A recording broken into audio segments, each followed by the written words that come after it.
শুভ সকাল বন্ধুরা, তোমরা সবাই কেমন আছো? আশা করছি খুব ভালো আছো। আমিও ভালো আছি। বাপি কবিতা ব্লগ থেকে সবাইকে অনেক অনেক ভালোবাসা জানিয়ে আমার ভিডিও শুরু করছি। দেখো, আজকে সকাল সকাল আমার ছেলে একটু বাজার গিয়েছিল। বাজার থেকে এই দেখো খেসারি কালাইয়ের শাক এনেছে। আমি বলেছি এই শাকটা খেতে আমার খুব ভালো লাগে, তার জন্য এই শাক এনেছে। আর এই দেখো লাউ এনেছে। আজকে ঠাকুরি কালাই আর মুগ ডাল মিশিয়ে বসিয়েছি, ডাল দিয়ে লাউ দিয়ে রান্না করব। ঘরে কটা দেখো সজনে ডাঁটা আছে, এগুলো নষ্ট হয়ে যাবে, ভাবছি ডালের মধ্যেই দিয়ে দেবো, না হলে এগুলো শুকিয়ে যাবে। আর ক্ষেত থেকে দেখো অল্প সর্ষে ফুল তুলেছি, এই কটা বড়া ভেজে নেব। বাজার গিয়েছিল, আরও কিছু এনেছে, চিনি, চা পাতা, মুড়ি, সবজি এগুলো এনেছে। এই কটা আজকে রান্না করব। তো কয়েকদিন থেকে আমাদের নিরামিষ চলছে, একাদশী, তারপরে একাদশীর আগের দিন নিরামিষ, পরের দিন পারণ, নিরামিষ, এরকম করতে করতে আজকে 4-5 দিন থেকেই নিরামিষ। শনিবার গেল, মানে আমিষ হচ্ছেই না।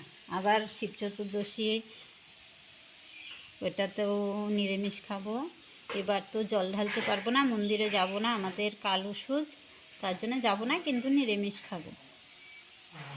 আর কতদিন থেকে তোমাদের ঠিকভাবে মানে ভিডিও দিতে পারছি না, তোমাদের সাথে থাকতে পারছি না, খুবই অসুবিধে আছি। এখনও মানে সেরে উঠছে না, আমাদের খুব ভেজাল গেল। ওই ভেজালগুলো এখনও মানে ঠিকভাবে পুরোপুরি শেষ হয়নি। শেষ হলে অবশ্যই তোমাদের পাশে থাকবো, তোমরাও আমাদের পাশে থেকো। এখন লাউগুলো কাটবো, লাউটা কাটবো আর সজনে ডাঁটাগুলো কেটে ডাল বসিয়ে দিয়েছি, প্রায় সেদ্ধ হয়ে গেছে। প্রেসার কুকারে বসাই তো, সেদ্ধ হয়ে গেছে। এখন এগুলো কেটে ডালের মধ্যে দিয়ে দেব। এই দেখো কালাই শাকগুলো বেছে নিচ্ছি। এই দেখো খালি মাথা দুগাটা করে নিয়ে নিচ্ছি। এগুলো নেওয়া যাবে না, এগুলো না শক্ত শাক, এগুলো শাকের মধ্যে দিলে পরে শক্ত শক্ত লাগে, খালি ডুগাটা দিচ্ছি। এগুলো বাছতে টাইম লাগে, দেখে শুনে ভালো করে বাছতে হয়।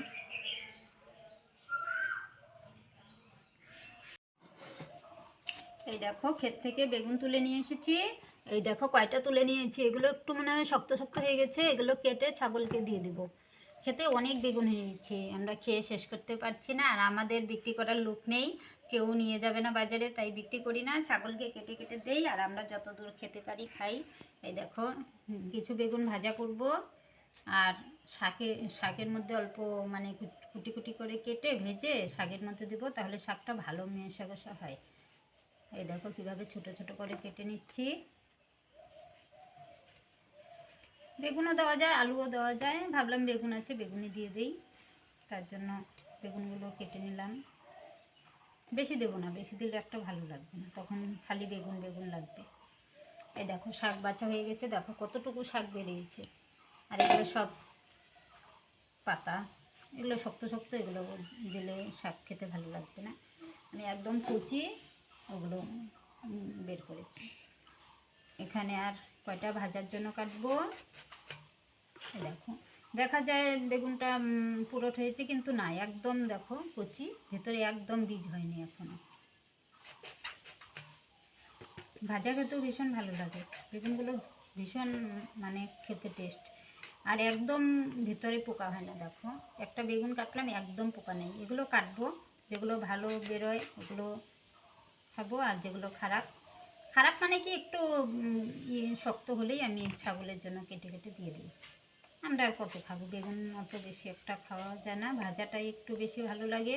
পোড়াটাও খাই মাঝে মধ্যে, পোড়া খাই। সবজিটা অত একটা ভালো লাগে না, মাছ দিয়ে হলে খাওয়া যায়। নিরামিষ সবজির মধ্যে বেগুনটা অত একটা ভালো লাগে।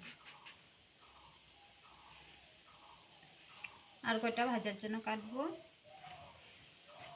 আর শাকের জন্য অল্প দেবো। শাকে এতটুকু দিলেই হয়ে যাবে, আর লাগবে না।